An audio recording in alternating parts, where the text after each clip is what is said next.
Salve, salve, salve, salve, rapaziada! Tudo certo com vocês? Como vocês estão? Espero que todos estejam bem. Sexta-feira, alguns de feriado, outros não. A gente vai começar a aquecer para esse jogo tão importante pro Atlético. Esse Atlético e Avaí, que, assim, tem vários cenários ali em jogo nesse confronto na ressacada. Vou pedir para você deixar o like, se inscrever no canal e, obviamente, a gente espera que seja um Atlético diferente nesse jogo. E o primeiro ponto que eu trago aqui sobre a diferença que o Atlético deve ter é em relação à escalação. A gente sabe que no último jogo a gente teve o desfalque de peças importantes, como o Zapelli, como o Filipinho. Filipinho deve voltar, o Zapelli também chegou a treinar no time titular, também tem uma possibilidade de mudança na defesa, mas na teoria a primeira mudança assim que a gente pode cravar é o retorno do Filipinho, o que deixa muito claro que o Odair ele vem gostando desse novo Atlético, né? Eu acho que alguns jogadores eles vêm ganhando espaço na hora certa. Acho que, por exemplo, o Odair não vai abrir mão da pisada na área do Juliano. O Odair não vai abrir mão da dinâmica que o João Cruz traz. O Odair não vai abrir mão de ter uma dupla de ataque com, dessa vez Luiz Fernando e Allan Kardec. Então, assim, a gente começa a ver um Atlético do Odair ganhando forma. O Atlético do Odair que a gente esperou alguns jogos para acontecer e ele tá dando as respostas que a gente esperava. Se você for parar para pensar, até nos resultados. Desde que o Odair chegou, o Atlético tem mais resultados positivos que resultados negativos. E a gente vai continuar falando sobre esse Atlético diferente. Porque contra o Remo, e eu tô usando muito esse jogo como exemplo, foi diferente de tudo que a gente estava acostumado. Contra o Remo foi um jogo, assim, que o torcedor do Atlético, eles são impressionados da Arena da Baixada no sentido de a gente pode jogar isso aqui. E acho que essa postura é diferente que o torcedor do Atlético espera contra o Avaí e daqui pra frente na competição. Se você for parar pra pensar, quantos jogos a gente não poderia ter pontuado se o nível de atuação não tivesse sido aquele que o Atlético apresentou contra o Remo? Um Atlético insinuante, agressivo, povoando o campo do adversário. No final das contas, é isso que a gente espera do Atlético. No final das contas, é isso que a gente gostaria de ver do Atlético. Esse Atlético. Atlético. No final das contas, o que o Atlético foi contra o Remo é a característica histórica do clube. É o que o torcedor ele sai de casa pra ver.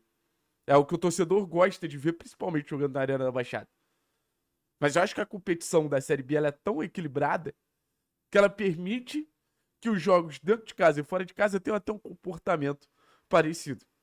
A gente vai continuar falando sobre as diferenças do Atlético do pior momento, que a gente viveu há muito pouco tempo, e desse Atlético que ameaça recuperar. Eu acho que a diferença é tática também. Um Atlético que vai na contramão de tudo que o Atlético fez nas últimas temporadas. Um Atlético que vai com o esquema que eu confesso que eu não lembro a última vez que o Atlético jogou no 4-4-2. Isso também tem o dedo do Odair. Aí vem aquela famosa pergunta: você já está sentindo o dedo de Odair Helman?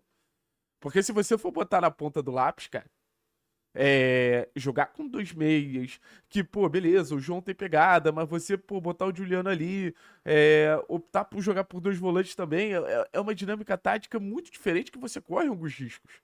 Você opta ter, por exemplo, mais gente numa faixa central, mas você expõe o lado. E até para atacar, é muito mais difícil você atacar numa faixa central. Então o Atlético ele opta por um esquema tático ousado. O Atlético opta por um esquema tático pouco utilizado hoje no futebol brasileiro como um todo. E vê dando certo. A gente ficou muito tempo insistindo nesse jogo de pontinha que o Barbieri buscou. Aí a gente vê, por exemplo, o funcionamento de João e Juliano dando certo, Zapelli e Juliano já rolou assistência. Um Atlético mais agressivo, um Atlético batendo recorde na competição em relação ao número de finalizações, ao número de chances criadas.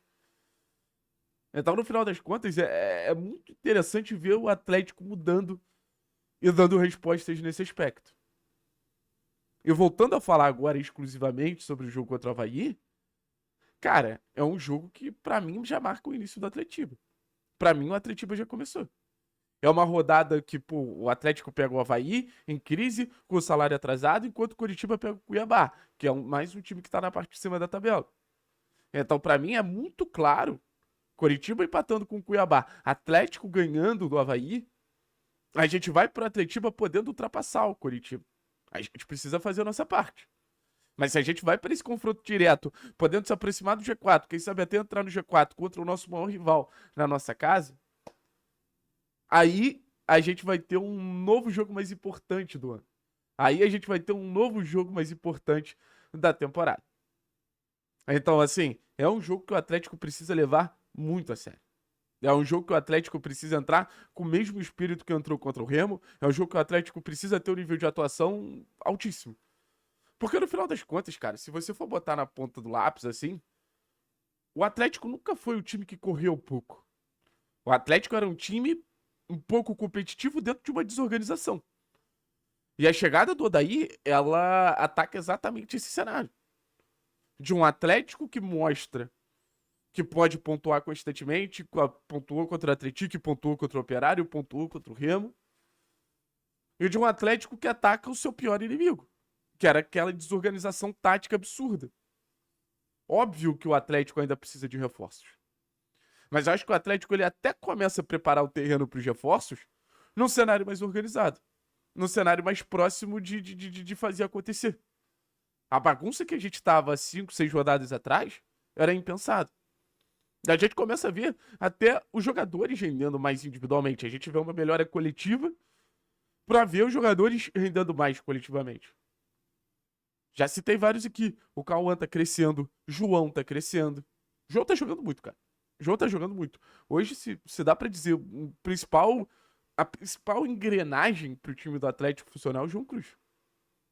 Maneira que ele, porra, ele condiciona o jogo, ele conduz o jogo. Ele é muito criterioso. O Atlético tem que atacar ali, porque ali é o melhor lugar pra rotação de bola, pra circulação de bola, pra gente ficar mais com a bola.